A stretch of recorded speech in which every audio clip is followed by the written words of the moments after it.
Hello, this is a short video just to provide an overview of the Court of Justice of the European Union's recent decision which invalidated the safe harbour framework as a means of transferring data overseas. Just a quick promise, don't worry, I will try and keep the maritime puns to a bare minimum because I think we're probably all sick of them by now. Bit of background, first of all. The 1995 EU Data Protection Directive imposes certain restrictions on transferring personal data outside of the European Economic Area, and that, of course, has been implemented into the local laws of the member states. There are various means by which one can transfer data outside the European Economic Area, and one of those was the Safe Harbour Framework. The Safe Harbour Framework was agreed between the US and the EU in 2000, and it was a means by which private companies could self-certify that they would comply with a whole list of principles which broadly reflected the principles of European data protection law. In 2000, the Commission then issued an adequacy decision in which it stated that if you complied with the Safe Harbour framework, then that company, that recipient US company, was an adequate level of protection. And then under Article 25 of the directive, a European company could transfer data to that US company. So far, so good. Then in 2013, Edward Snowden arrives on the scene and reveals that the NSA has actually been requiring these US companies, many of whom were certified with Safe Harbour, to hand over massive amounts of data relating to EU users, notwithstanding their Safe Harbour registration. So, an Australian student named Max Schrems brought a claim specifically against Facebook. He did it in the Irish courts because Facebook is registered in Ireland for data protection purposes, and in which Max Schrems alleged that Safe Harbour was unlawful because it allowed Facebook to transfer the data to the US, where the NSA could get hold of it under the PRISM scheme. The Irish High Court then referred the matter to the Court of Justice of the European Union, and that's where we are today.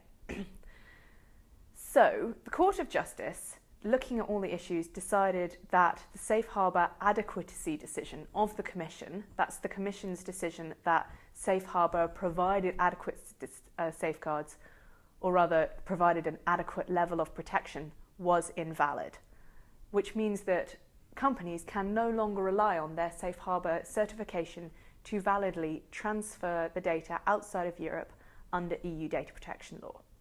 Now, just to be clear, this was not a question of compliance with the Safe Harbour framework. There was no discussion as to whether any of these companies, including Facebook, were complying with Safe Harbour when they gave the data to the NSA.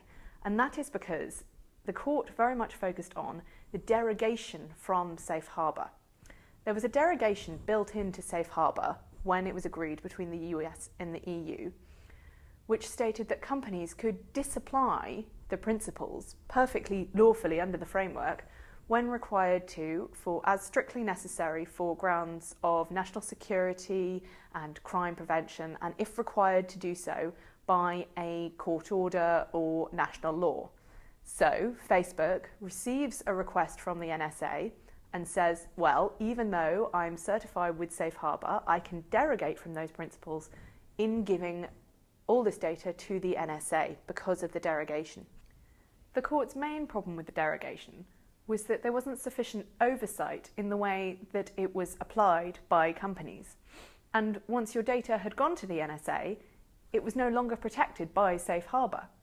The European data protection authorities had very, very limited scope to police how these US companies interpreted and applied the derogation. And there's no ability for individuals to bring a claim or challenge its application before the courts. The PRISM, that's the NSA, only allowed for very, very limited hearings on the data. They were ex parte. Some of this was brought up by the court. So the court felt that the derogation in the Safe Harbour framework was a violation of the Charter rights. That's the Charter of Fundamental Rights of the European Union, which is increasingly being relied on by the Court of Justice of the European Union when it's interpreting and applying European law. The Charter contains a right to personal data protection, a right to privacy, and a right to a fair remedy, and the court felt that all of these were potentially jeopardised by the Safe Harbour framework, and therefore it was incompatible with European law. So what was the court's actual decision? The actual decision was that the Safe Harbour decision, that's the adequacy decision by the Commission, was invalid. The Commission unlawfully decided that Safe Harbour offered an adequate level of protection for data leaving the EU to go to the US. That means that companies can no longer rely on Safe Harbour in order to transfer data from the European Union to the US and must consider the other measures that are available, at least until another Safe Harbour framework is negotiated. Now, we've got another video, which you should definitely watch, done by one of my colleagues on the options for companies looking for alternatives to Safe Harbour. Thank you very much.